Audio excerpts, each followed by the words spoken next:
안녕하세요. 우리 채널 오시기를 환영합니다. 오늘의 사연을 소개하겠습니다. 어느 날 퇴근한 남편이 제 눈치를 보며 물었어요. 여보, 진주가 오늘 잠깐 들른다고 하는데 괜찮을까? 아가씨가? 갑자기 왜? 혹시 어머님한테 무슨 일 있는 거 아니야? 나도 잘 모르지. 그냥 잠깐 들러도 되나 당신한테 물어봐달라고 하더라고. 괜찮고 말고 암튼 우리 아가씨 예의 바른 건 알아줘야 해. 알았어. 그럼 내가 진주한테 연락할게. 남편이 신우이에게 전화를 하는 듯 했습니다. 잠시 후 통화가 끝난 뒤 제가 남편에게 물었어요. 혹시 어머님 증세가 더 안 좋아지신 거 아니야? 내가 어제 전화 드릴 때까지만 해도 별말 없으셨는데? 제가 걱정스레 고개를 갸우뚱거리고 있었는데요. 그때쯤 우리 가족은 시어머님으로 인해 근심이 깊어져 있었거든요. 우리 가족 사연도 참 기구하기만 하답니다. 남편과 저는 대학을 졸업한 뒤 얼마 되지 않아 결혼을 했습니다. 요즘은 다들 결혼을 늦게 한다고 하지만 우리는 대학 때부터 만나오던 사이였기에 서로를 천생연분으로 생각했거든요. 양가 부모님들도 흔쾌히 허락하셨으니까요. 특히나 시어머님이 저를 참 많이 예뻐해 주셨어요. 넌 요즘 애들 같지 않고 참 진중하고 예의 발라서 우리 가족하고도 참 잘 맞을 것 같구나. 마치 처음부터 우리 가족이었던 것처럼 말이다. 라는 말씀을 하실 정도였으니까요. 그리고 나중에 들은 얘기지만 시할머니께서 잘하는 점집이 있다는데 그 점집에서 남편과 제 궁합을 볼 필요도 없다고 했답니다. 어느 날 시어머님이 제게 생년월일과 태어난 시를 물어보셨는데요. 수진아, 네가 기분 나쁘게 듣지 않았으면 좋겠구나. 니들 할머니께서 니들 궁합을 좀 보고 싶다잖니? 사실 요즘 세상에 궁합 이런 거 보는 게 좀 그렇겠지만 할머니가 걱정돼서 그런 거니 네가 이해 좀 해주렴. 시어머님이 정말 조심스레 말씀하셨어요. 그렇게 며칠 뒤 시어머님께서 제게 전화를 하셨어요. 니들 할머니가 궁합을 보고 왔다는데 그렇게 좋을 수가 없다잖니? 천생연분이다, 천생연분. 이라며 정말 좋아하셨거든요. 우리는 그렇게 결혼을 하게 되었습니다.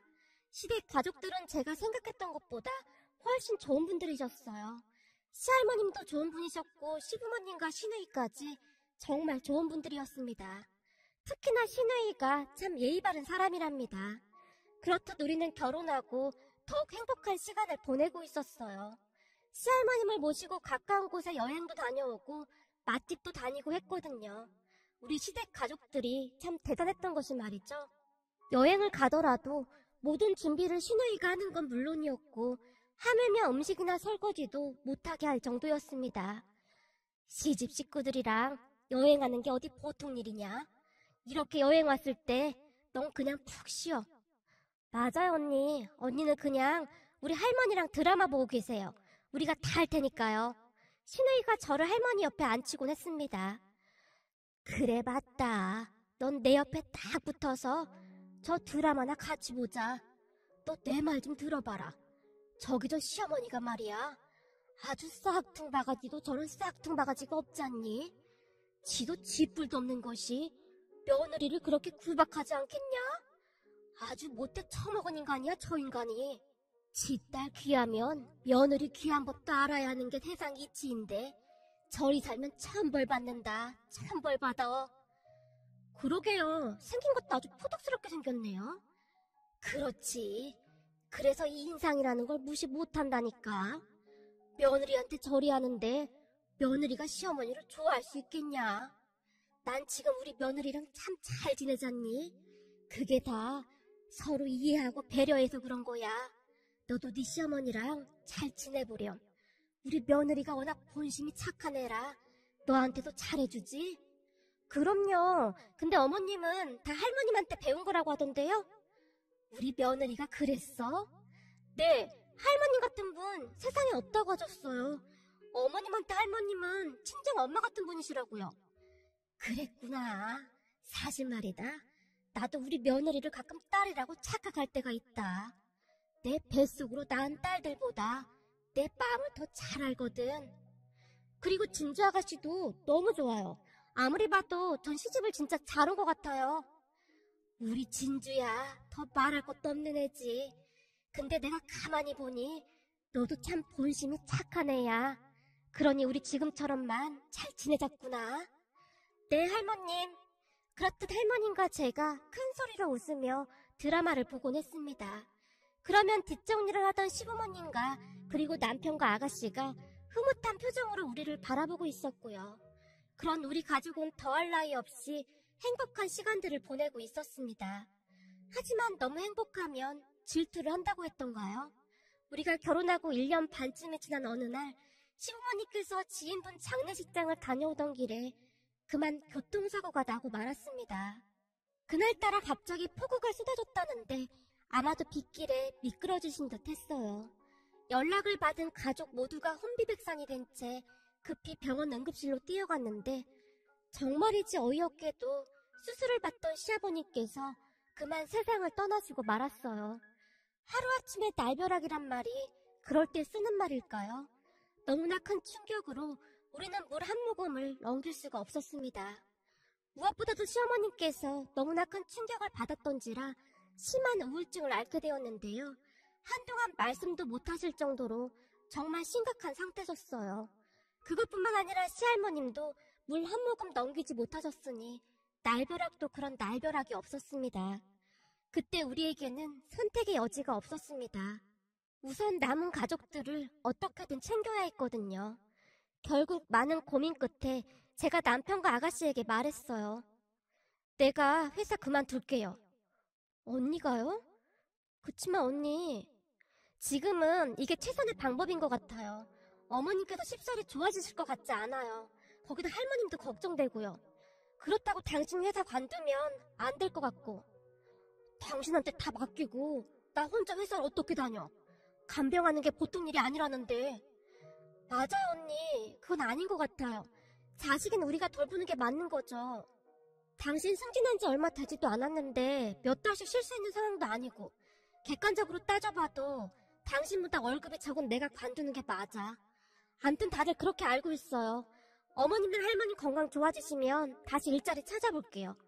제가 남편과 시누이를 보며 단호하게 말했지만 시누이가 세차게 고개를 가로저었습니다. 그럼 저도 회사 관둘게요. 아무리 생각해봐도 언니 혼자는 무리예요. 아가씨가요? 아가씨, 전 괜찮아요. 그리고 저 간병 잘해요. 우리 할머니도 중풍으로 꽤 오래 누워 계시다 돌아가셨거든요. 그래서 우리 부모님이랑 제 동생까지 다들 간병 아주 잘해요. 제가 천진난만한 표정으로 활짝 웃었어요. 아니에요. 그래도 그건 아닌 것 같아요. 제가 회사 관둘 테니까 언니는 그냥 회사 다니면서 오빠랑 같이 도와주세요. 평소에는 그렇게 순할 수가 없던 시누이였지만 그날만큼은 시누이의 표정에 단호함이 가득했어요. 그렇게 시누이가 회사를 그만뒀는데요. 아무래도 두 분을 돌보다 보니 시누이 혼자 힘들 수밖에 없었어요. 하루하루 시누이의 얼굴이 말이 아니었거든요. 양심의 가책이 느껴져서 도저히 보고만 있을 수가 없었습니다. 그리고 무엇보다도 며느리인 저한테 떠넘기기보다는 시누이와 남편 둘이서 해결하려고 노력하는 모습을 보며 제 마음이 더욱 움직였던 것 같습니다. 사실 그렇잖아요. 그동안 아무리 사이가 좋았다고 해도 절대 쉬운 일은 아니었으니까요.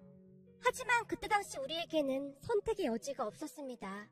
시아버님이 그렇게 되신 뒤로 시할머님과 시어머님이 잘못되지는 않을까 노심초사할 수밖에 없었거든요.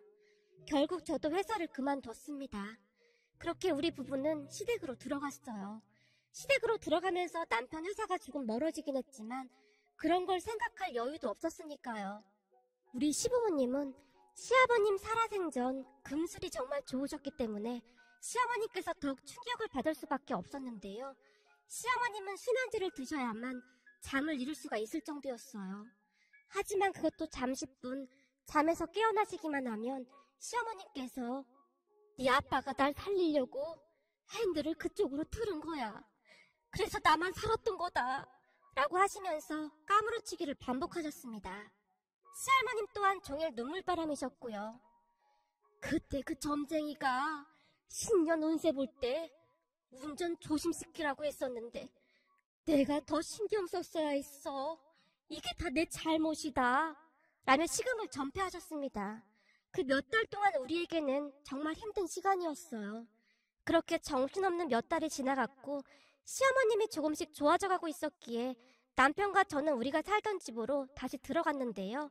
그런데 그날 신우이가 갑자기 찾아온다고 하니 많이 놀랄 수밖에 없었어요. 혹시나 무슨 일이 생긴 건 아닐까 하는 생각만 들었거든요.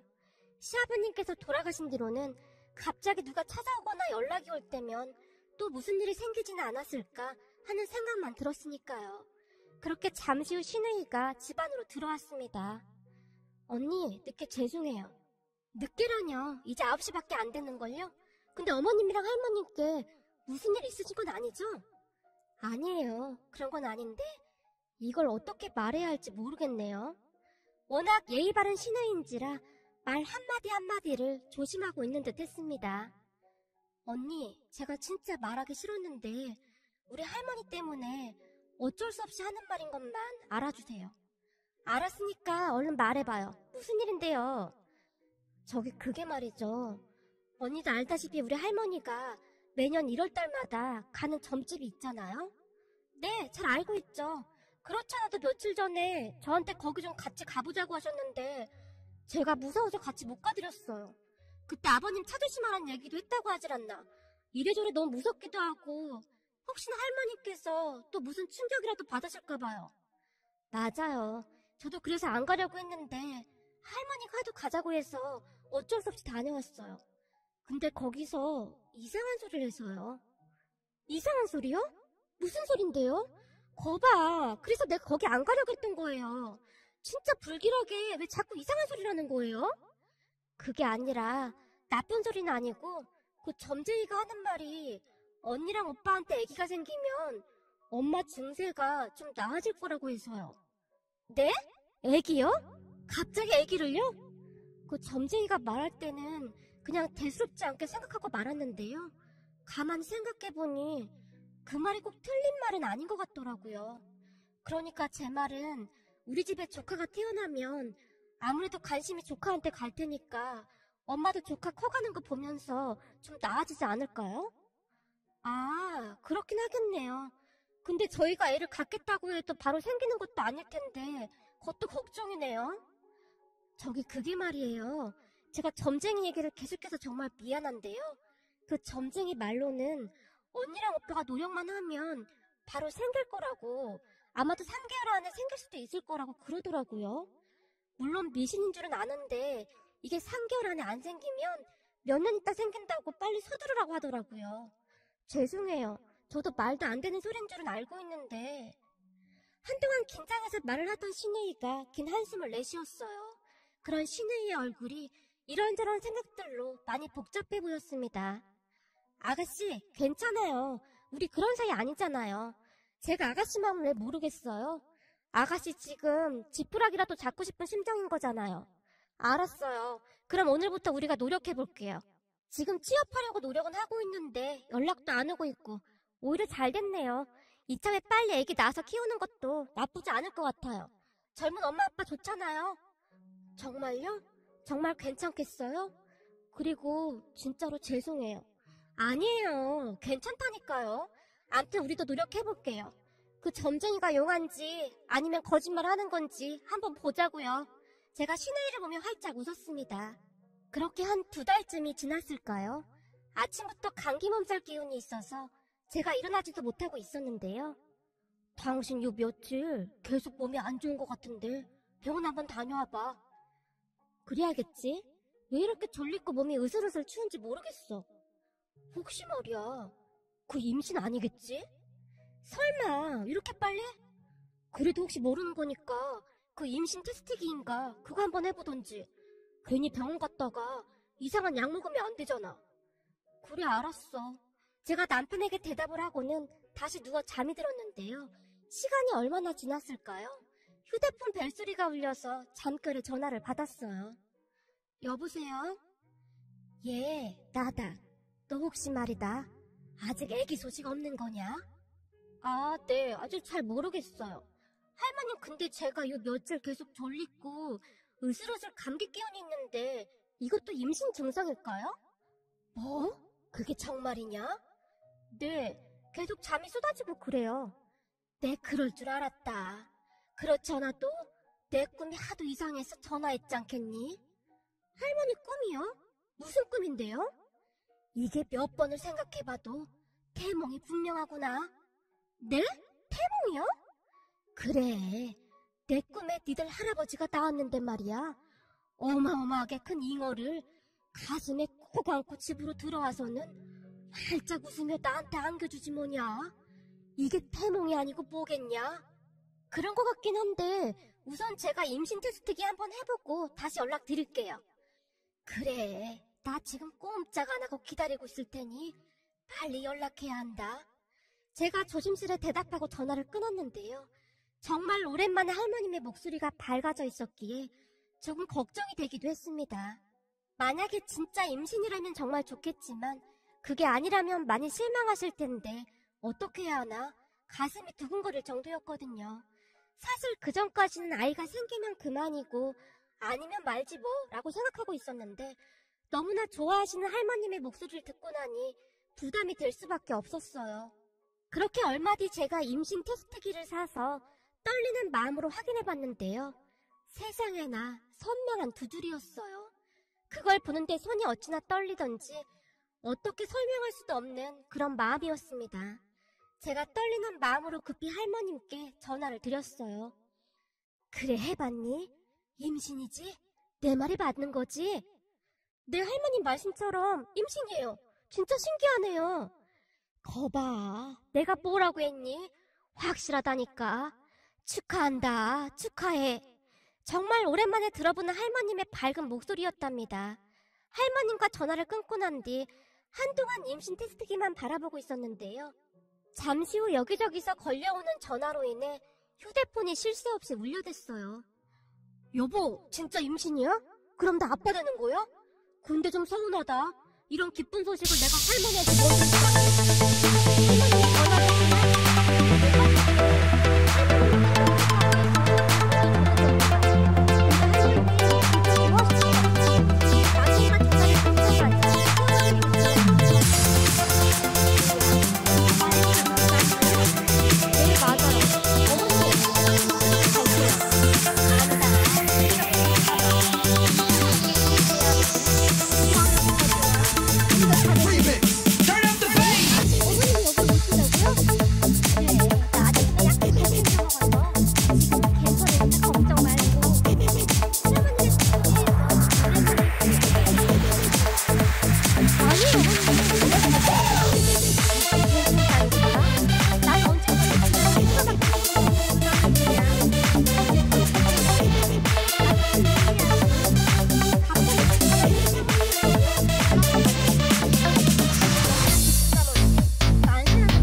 거잖아요.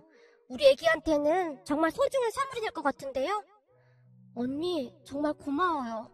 신우이가 눈물까지 글썽인 채 제 손을 꼭 잡아줬어요. 그리고 시간이 지나 기다리고 기다리던 우리 아들이 세상에 나왔고 그 뒤 가족들의 얼굴에 미소가 끊이질 않았습니다. 하루하루 커가는 아들의 모습을 보는 것만으로도 참 바쁜 나날이었으니까요. 특히나 할머님과 어머님께서 손수 만들어주신 베네 쪼고리부터 포대기까지 정말 너무너무 예쁘기만 했습니다. 세상에 그보다 소중한 것이 어디 있겠어요. 선물을 받아들자마자 제가 눈물까지 글썽인 채 두 분께 말씀드렸어요. 진짜 너무너무 예뻐요. 전 세상에서 이렇게 예쁜 건 처음 봤어요. 세상에 어쩜 이렇게 예쁠 수가 있죠? 그렇니? 마음에 들어? 우리가 만든다고 만들었는데 아무래도 사는 것보다는 조금 덜하긴 하지. 무슨 말씀이세요? 저는 지금껏 이렇게 예쁜 베네쪼고리랑 포대기는 처음이에요. 여기 수놓은 것도 너무 예쁜 거 있죠? 완전 감동이었어요. 할머님, 어머님, 앞으로도 계속 만들어주실 거죠? 저 완전 기대하고 있어도 되는 거죠? 그럼 걱정 말거라. 우리가 열심히 만들어서 줄 테니까. 역시 우리 어머님 안목이 딱이시라니까요. 어머님께서 이 모양으로 수놓으라고 하셨잖아요. 이래서 어른 말씀을 아주 잘 들어야 한다니까요. 아니다, 아니야. 네가 워낙 잘해서 그런 거 아니겠니? 입혀놓으니까 아주 딱이구나. 그렇죠. 입혀놓으니까 진짜 너무너무 예쁜 거 있죠. 아까 의사 선생님이랑 간호사들도 그랬잖아요. 지금껏 본 중에서 최고로 예쁜 베네쪼고리라고요. 제 어깨가 얼마나 들썩였는지 몰라요. 제 말에 할머님과 시어머님의 입이 귀에 걸려 있었어요. 그런 모습을 보며 남편과 신우이의 눈가가 촉촉히 젖어 있었답니다. 그리고 잠시 후 남편이 할머님과 어머님을 모셔다 드리러 병실을 나섰는데요. 언니, 정말 고마워요. 사실 저 아까 언니가 의사 선생님하고 간호사분들한테 부탁하는 말 병실 밖에서 다 들었어요. 맙소사, 다 들었어요? 절대 할머님하고 어머님한테는 비밀이에요. 그리고 사실 의사 선생님이랑 간호사님도 진짜로 예쁘다고 한걸요? 네, 정말 감사해요. 아가씨가 저를 붙들고 어찌나 눈물을 흘리던지 저도 같이 눈물을 흘리고 말았습니다. 사실은 할머님과 시어머님께서 병실로 오시기 전 제가 의사 선생님과 간호사님들께 부탁을 했었거든요. 베네쪼고리가 정말 예쁘다고 칭찬 좀 해달라고 말이죠. 의사 선생님이 남자분이셨는데 평소에 참 무뚝뚝한 분이셨는데요. 우리 가족 사연을 들으시면서 어찌나 크게 고개를 끄덕이시던지 그날은 엄청 오바스럽게 얘기를 하셨거든요. 너무 오바하셔서 오히려 불안불안할 정도였으니까요. 여기 수놓은 게 보통 예사로워 보이지가 않습니다. 마치 왕들이 입어야 하는 그런 베네쪼고리 같습니다. 아주 훌륭합니다. 라고 말씀하셨거든요. 하지만 할머님과 시어머님은 의사 선생님의 칭찬에 이미 넋이 반쯤 나가 있었기에 얼굴에 미소가 떠나질 않았습니다. 그 뒤에도 두 분은 열심히 우리 아들 옷을 만들어줬어요. 아들이 커가면서 우리 부부는 아예 시댁으로 들어갔습니다. 아들이 커가는 모습을 보며 매일매일 행복해 하시길 바랐거든요. 그리고 저는 아예 전업주부를 하면서 바쁘게 지내고 있는데요. 할머님과 어머니께서 만들어주시는 옷들이 너무나 예뻐서 제가 SNS에 우리 아들이 입고 있는 사진들을 올리고 있었어요. 그런데 제가 대학 다닐 때 동아리 모임에 외국인 친구들이 많았는데요. 제 SNS를 그 외국인 친구들이 보게 되었습니다. 사진을 올리고 대부분의 내용을 한글과 영어로 작성을 해놨는데요. 제가 올린 글과 사진을 보던 외국인 친구들이 놀라움을 금치 못했거든요. 우리 아들이 입고 있던 베네쪼고리부터 한복, 그리고 포대기까지 다 할머님과 시어머님께서 만들어주신 거라고 글을 올려놨으니까요. 그런데 그 사진을 본 외국인 친구들이 감탄을 금치 못한 채 제게 살 수 있는지 물어보는 게 아니겠습니까? 특히나 한복을 보며 꼭 사고 싶다고 전화까지 오고 난리가 났었답니다. 그 바람에 제가 할머님과 시어머님께 조심스레 여쭤봤고요. 그냥 주면 되지 돈은 뭐 한다고 받아. 그냥 원단값만 받는다고 해. 라며 미소를 감추지 못하셨어요. 그렇게 옷을 받아본 외국인 친구들이 아이들에게 입힌 사진을 보내오기도 했는데요. 주변에서 너무 예쁘다고 그렇게 부러워한다고 하네요. 그 모습을 보며 신우이가 놀랍다는 듯이 말을 했어요. 지금 할머니랑 엄마가 어마어마한 일을 하고 있는 거야. 뭐? 어마어마한 일? 옷 만드는 게 뭐가 어마어마해? 아니, 그렇잖아? 두 분이서 지금 대한민국을 홍보하고 있다 그 말이야. 이건 나라에서 상줘야 할 판이네. 이왕이면 한국에 코리아라고 쓰고 밑에 한글로 대한민국이라고 예쁘게 소를 넣으면 더 좋겠다. 이런 게 애국이지 뭐가 애국이겠어? 그래? 그거 좋은 생각이다. 알고 보니 우리가 애국을 하고 있었네. 할머님과 시어머님이 좋아서 어쩔 줄을 몰라 하셨답니다. 그리고 지금도 여전히 두 분이서 바쁘게 옷을 만들고 계신데요. 두 분이서 바쁘게 지내셔서 그런지 날이 가면 갈수록 더 젊어지시는 것 같네요. 비록 큰 아픔을 겪었지만 우리 가족이 그 아픔 속에서 더 단단해지지 않았나 싶습니다. 앞으로도 할머님과 시어머님께서 건강히 행복하시길 간절히 바라봅니다. 아버님, 우리가 할머님, 어머님 잘 모실 테니까 아무 걱정하지 마세요. 항상 예쁘게 잘 봐주셔서 정말 감사했습니다. 많이 행복한 와중에 아버님이 너무 그립네요.